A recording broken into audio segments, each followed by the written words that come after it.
Okay, right. So it's 4 o'clock. I call the Parks, Recreation, and Cultural Service Committee meeting to order. May I have a motion for the minutes? So moved. Move. Second, call the question. Those in favor, opposed, carry. Next meeting will be June 27th, 2023, 4 o'clock, same place. Is there any addition to the minutes? I mean, to the agenda? Seeing none, so we have the item 1, which is delegation. So Mr. Don Wong wants to express opinion on the policy of pickleball court usage. So Mr. Wong, please come up. You have 5 minutes. Yeah, so take a seat. Yes. Oh, Yeah. that's nice. I usually get to stand when I preach. Introduce yourself. My name is Donald Wong. I'm one of the group pickleball players. As you can see, the 20 of us been playing in South Farm and Hillboy. So I'll try to make it quick. I'll try to read just so I can keep the 5 minutes, okay? I thank you, the PRCS committee member, for giving us this time slot to express our feeling in this pickleball court usage situation. We just want to, a little background, we are 20 of us, we are beginners, recreational. We're not into competition like they are, just so you know. So other than what we have presented to you, the document I believe you have read, I'd just like to paint a picture for the committee for a bit of more clarity. Let's just say we, out of the 20 of us, let's say 12 of us go to South Farm. They have 3 courts. Pickleball Association, they hold 2 courts. So the 12 of us, plus the whole Richmond, we get to play on 1 court only, right? It's a long lineup. If we were to go to Hillboy, they have 6 courts. They hold 4 courts. So the 12 of us, plus the whole Richmond, get to play on 2 courts only. Big lineup. I'm sure the committee get a feeling how the situation is. I think if there are enough courts in the public in Richmond, this is not a problem. If they hold the courts and there's still lots of courts, and that's not a problem, but that's not the case. As you know, there's just not enough courts to play pickleballs on. There's 3 in South Farm, there's 6 in Hillboy. That's it, right? So I know the city is working hard to build more courts for the public. We appreciate that. Until then, I think maybe we all should play as public court player without any court use, holding privilege. Everybody just take turn playing, right? I think that's fair. When there are enough courts built in Richmond, and I know you're working hard on it, then this holding court thing is not a big deal anymore, right? But in the meantime, it is, because there is just not enough court in Richmond. Or maybe the committee can consider another way of doing this. I'm a tennis player for 40 years, and 40 years ago, the same situation happened to tennis player, not enough tennis court player, not enough tennis court. So the city is very nice. You give a piece of land, which is now Gilbert and Granville, by the fire hall, a piece of land for Richmond Tennis Court, Richmond Tennis Club to build their court there, which is now the Richmond Tennis Club. So they can hold a court all day and nobody will complain. So maybe this is one of the ways to go, so they can build their own court and they can play all by themselves. In fact, maybe the Pickleball Association can think about this and build their own court, have their own club. I know there are, I don't know if you know the difference between a club player and recreational player. Recreational player just for fun. Club player more competitive into winning or all this stuff. They are, so maybe the city can help them build their own club, like Richmond Tennis Club, so they can play all they want, they can set up all their rules they want, and so on and so forth. In fact, after all, we just spoke to one of your members. Pickleball is the fastest growing sport in North America, right? So we have 4 tennis clubs in Richmond. Maybe it's time to set up some pickleball club in Richmond. That will solve all the problem, I'm pretty sure. So I thank you very much for the time that you have given us to listen to our poor beginner pickleball player, the frustration that we're facing. Thank you. Yes, thanks for the presentation. Are there any questions? None of them but staff. Okay, so thank you very much. So we can excuse you. And, Good job, Donald. Thank you. so any questions for staff? Yeah, I have a question of staff. Do we have a solution for this? Or do we have a policy, I guess, first of all? And does this pickleball association have privileges that we don't know about, like preferable booking? So through the chair to Council McNulty, Richmond Pickleball Association is a nonprofit sports-based group that is very involved with Richmond Sports Council, and they do provide organized opportunities for people to meet and play at both Hugh Boyd Park and South Arm Park. They have a reasonable amount of hours every week, so 27 hours a week, that they have organized play times between the two courts. So the 27 hours, why do they get preference, I guess, is what I'm getting? Sure, thank you. Through the chair to Councillor McNulty, they provide organized play times for new people to meet and to have a place to play against others. They maintain the courts when the courts are rained on, when leaves are needing to be removed, and it's still that at both courts, there's 15 hours a week at one court and 12 hours a week at the other court. So it just provides an organized play time for those who want it. Do we have a schedule or something posted on those courts to show when it is available to the public? You know, if I can't play at 2 o'clock, maybe I can come back, but whatever, and play, because I know they won't be there. Through the chair to Councillor McNulty, yes, there is signage posted at each court. Can we get that information to Mr. Wong and his crew? Yes. Good, thank you. Okay. Good job. Michael? Thanks, through the chair to staff. I know the sport facility needs assessment is coming in kind of Q3 of this year. In that, are we going to be looking at not just new sites, but maybe replacing existing sites? Because I know in Queensborough, in site many in Vancouver, they've turned tennis courts that are not as utilized into pickleball courts. So is that going to be part of the sport facility needs assessment? Through the chair to Councillor Wolf, pickleball courts have been identified on the sport needs assessment as a need in the community. Okay, and then in addition to that, one other question I have, I find I can't talk about pickleball or hear about it on the news unless it's about the noise complaints with it. So could you speak to the challenges of finding a site in advance that's not going to upset the neighborhood?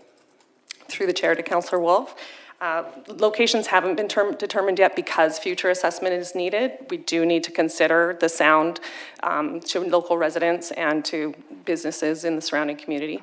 It is a consideration. Great, thanks. So Andy? Thanks, Chair, but actually Michael just touched on that, so thank you. Okay, I have a few questions. Now, first of all, how is this 27 hours slot being decided on? Why not 24? Why not 30? So who determines the 27 hours?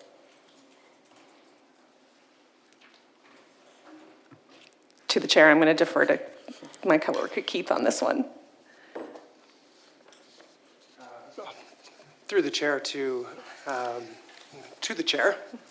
The 27 hours were determined in working with the Richmond Pickleball Association when the 9 courts were built, and Richmond Pickleball Association had come forward expressing a need for organized play for those that were interested in playing in the community and looking for others to be able to play against. So staff worked with the Richmond Pickleball Association to determine those hours. So when was that decision made? To the chair, that occurred in 2020 when the courts were built. Okay, so was there any reassessment process, after 3 years, was there any mechanism built in that we can review the hours? Maybe we have to adjust the hours, add or subtract, do we have that kind of mechanism? To the chair, staff have continued to work with Richmond Pickleball Association over the years and continued to consult with them about their group play times. As I understand, throughout the pandemic, those hours actually changed, given the nature of sport was impacted through the pandemic, and eventually those hours built back out of the pandemic. And we will continue to work with the Richmond Pickleball Association to help manage the hours and ensure that the other hours continue to be available for public access. So in other words, if the needs of the community change, that we can also change the hours, we can renegotiate the hours with the club, with the association. To the chair, at this point, we're not considering any changes to the hours for Richmond Pickleball Association. Okay. Now, since they have already taken up 27 hours per week, how will the public have access to the space? First come, first serve, or is there a booking system? What kind of thing that we have in place to make it more convenient for the general public to use the space? To the chair, just so I'm understanding, you're wanting to understand how we can allow more access or convenient access for the public. So we have been working with Richmond Pickleball Association to make sure that when they are not hosting their organized play times, or even that they make sure that it's apparent to the general public. So they need to change that a little bit right now. That needs to be apparent to the general public that any court is accessible. We also, during their organized play times, ensure that there's 2 courts available, and we're working with Richmond Pickleball Association to make sure that their ambassadors engage with those newer players when they come in to get them access to those courts. Okay. But for example, if I want to play and I know that, okay, on Wednesday at 3 o'clock, it's not time allocated for the club, so can I be booked saying that I want to play at that time, Wednesday, 3 o'clock? Can I do that in advance? To the chair, we do not have a booking system set up right now. Okay, so by luck, you went there, nobody, you can play.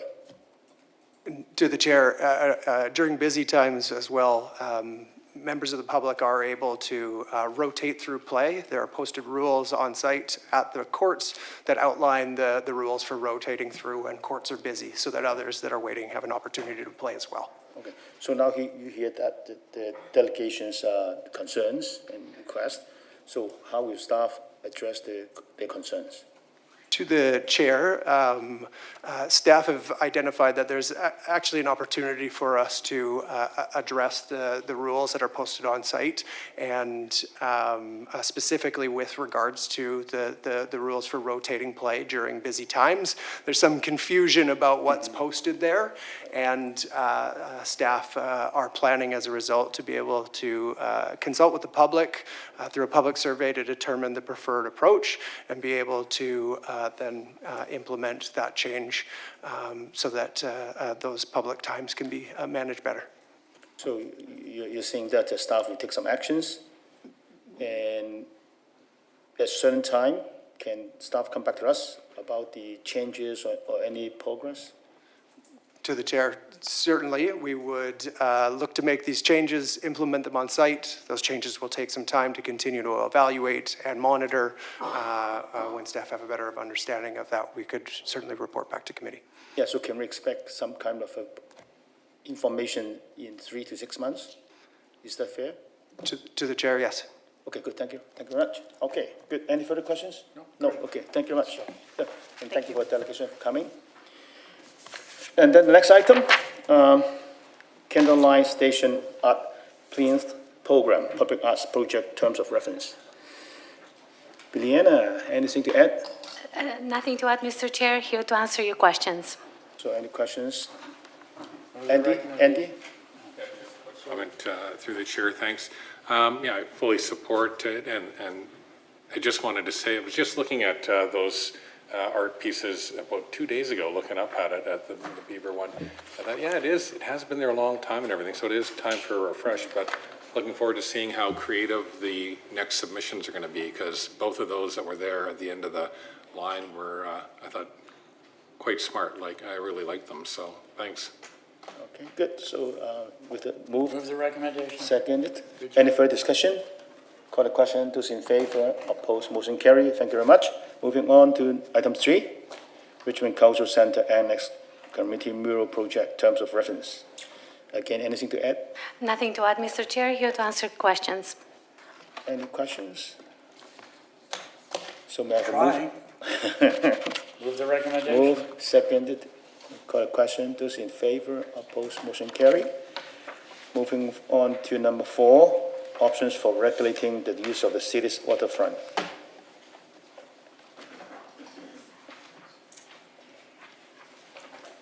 Alex, anything to add? Good afternoon. No, I have nothing further to add, and I'm here to answer any and all questions. Okay. Michael? Thanks. I'll start off asking a question from Councillor Day, who wasn't able to make it, I guess, in the end here. She had a question about the, when we'd remove abandoned boats, that maybe we consider the age of the boat. So like, if it's a newer boat, we don't remove it. If it's an older boat, maybe it's truly been left. Do you have any comments on that? I don't have too much of the background behind that question. But Yeah, through the chair to Councillor Wolf, abandoned boats are generally treated the same with respect to not only the challenge of removing them from a legal perspective, which colleagues here could comment on further, but they are also considered abandoned if left for an extended duration. No activity on the boat has been seen, and are generally taking up wharf space along the pier, thus preventing lawful users of the wharf to tie up. New, old, they're abandoned. For sure.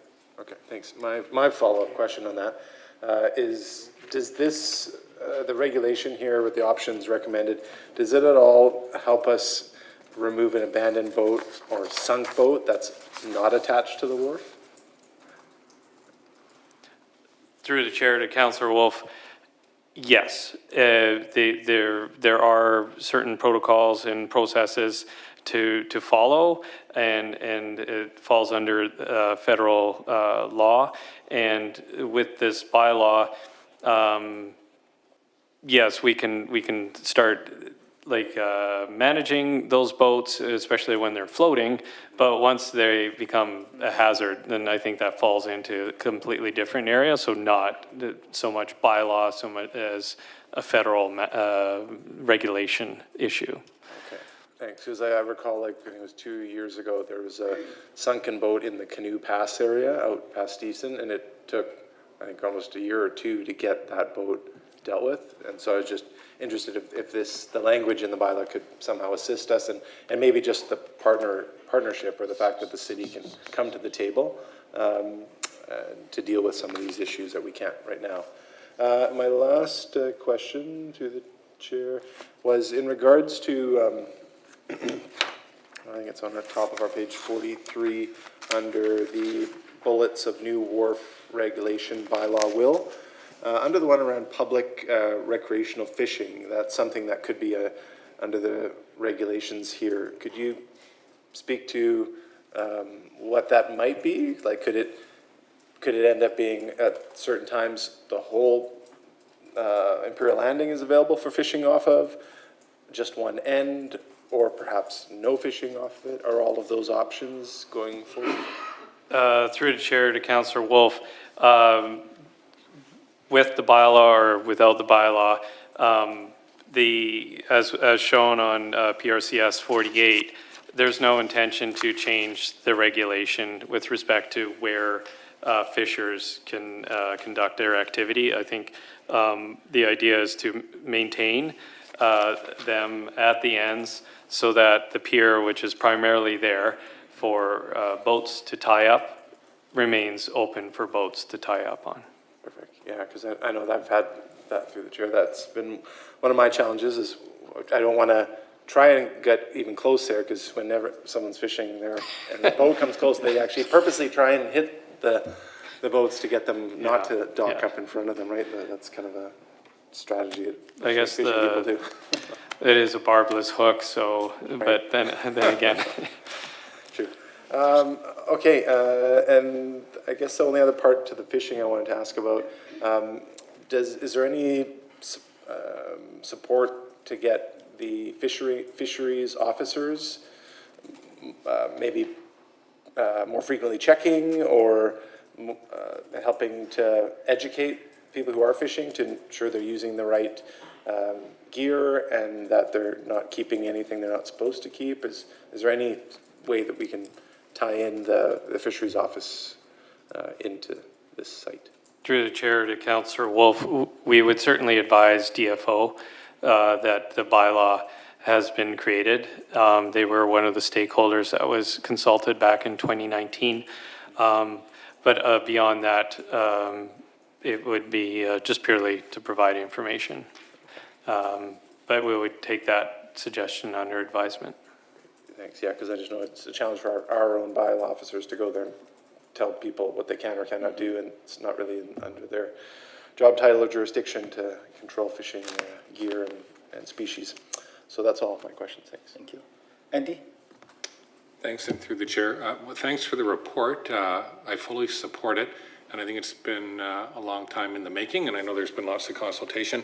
Why it's important is because when the city asks staff or bylaw officers to go out and do a job, it's important that bylaws and the city, through the city, provide the tools to do that with. So this is going to provide one tool that will make that a little bit easier to do. So when we're dealing with derelict boats, abandoned boats, people doing things that they shouldn't do in particular places on the docks, I think that will be very good to have that on the books. So one of the things I think you might be able to comment on is the risk of us not doing this in terms of environmental risks, legal risks, liability risks when it comes to people being injured or doing something on our dock that they're not supposed to, and also the risk of loss of revenue because docks provide revenue for the city, and that's important too. But more importantly, just what's the risk of us not doing this? Yeah, through the chair to Councillor Hobbs. Loss of revenue. So without us being able to enforce with bylaw, with issuing fines, warnings, etc., there would be a loss of revenue because currently it's a little bit of an approach that we're appealing to some a boater's goodwill. But right now, after 3 days, they're kind of like, well, there's no bylaw, so I'll just stay here. And we're only, again, appealing to their goodwill. And then, again, with abandoned vessels or squatters, the risk in terms of staff, time, and legal expenses is very significant because it involves going to court, getting injunctions, and that's a long and expensive process. In terms of abandoned boats, as Councillor Wolf alluded to earlier, like sinking, there's oil, there is gas, boats leaking those toxins into the water. Yes, Steveston Harbor is a working harbor, but we shouldn't be looking to introduce more chemicals and petrochemicals into the water.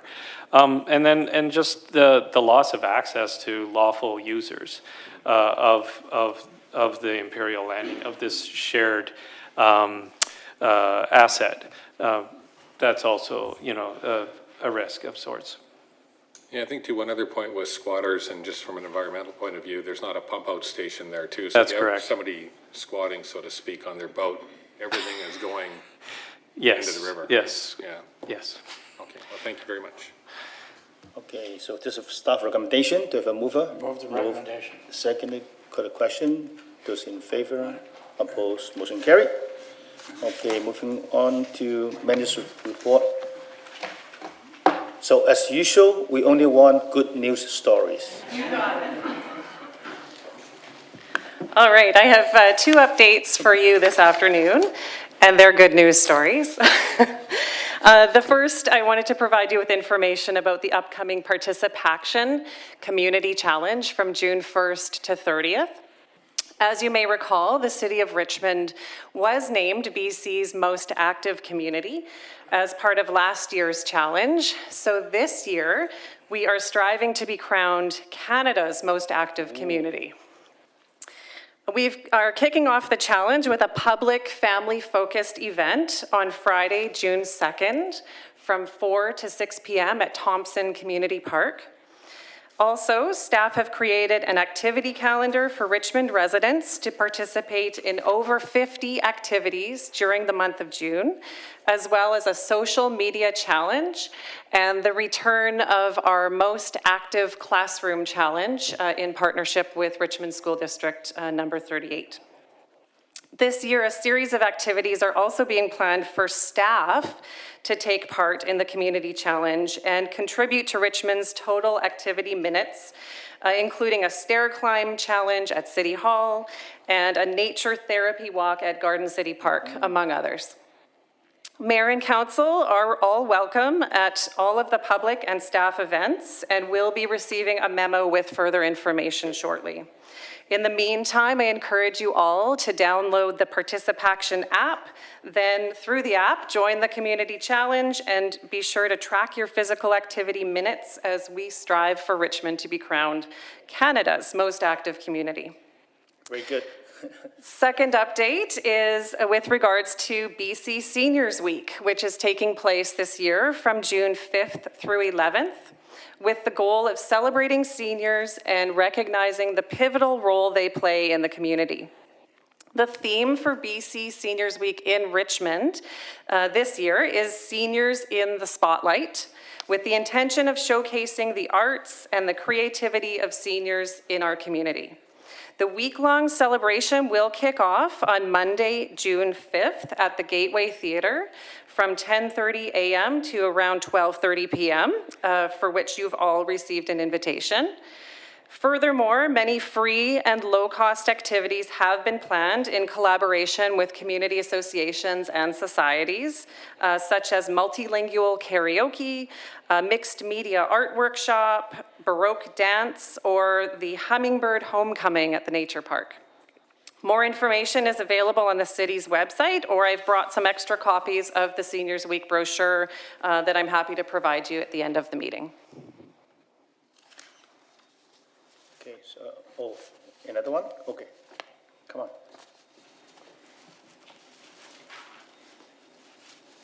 Good afternoon. I also have good news. I'm here to welcome councillors to participate in the 16th annual Doors Open Richmond event that will be happening June 3rd and 4th.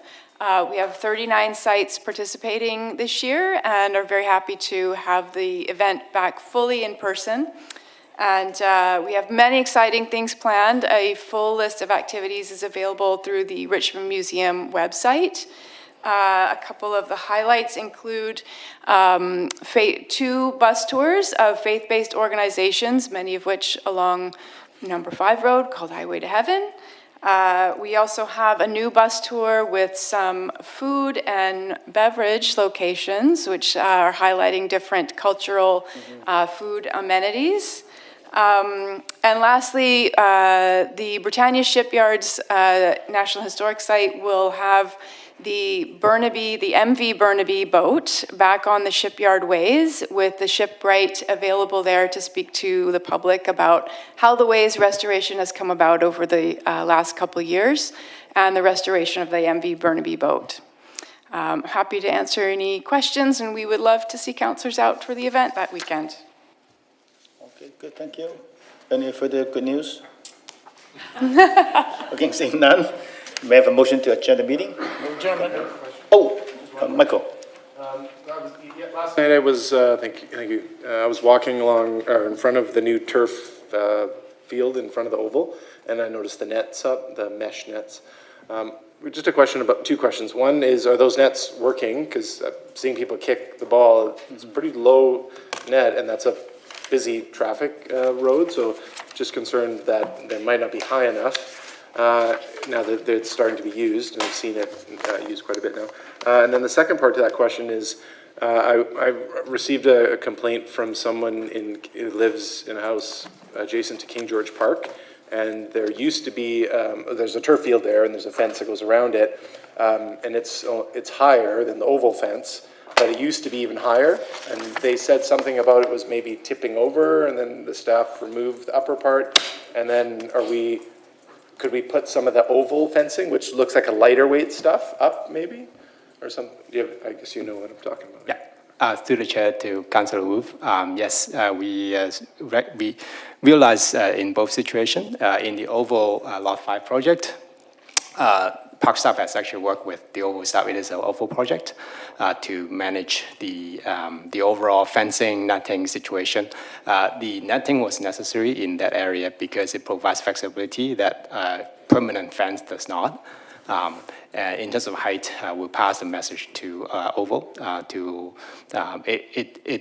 because the project is so new, right? So I think it warrants a period of time to monitor and to determine if there's any possible next steps needed for improvements. Your second question about King George, we also realized the problem with the fencing situation. We realized that there's some sort of a deficiency with the fencing structure. So currently we have to put some temporary measures, but at the same time a procurement for new additional netting similar to the what you mentioned at the Oval will be added on top to ensure two things. One is the structural integrity of the poles so that it doesn't bear too much weight. And second is to provide that safety measures for the ball not hitting, hitting adjacent residents, etc. Through the chair to Councillor Wolf, just to add to that, we have also talked to Mr. Wentzlaff in the adjoining property to work on a signage plan to put up signs so that people are not bothering him if balls go over the net or over his fence. Yeah, he had mentioned some concern over like liability because he knows people have climbed over, and if they get hurt climbing over, who's liable for that injury? Through the chair to Councillor Wolf, yes, we have talked to our community groups to make sure that they're telling their players not to enter his property, and then we will also put up some signage. Great, thanks so much. That's all. Good, so we'll adjourn. Thank you.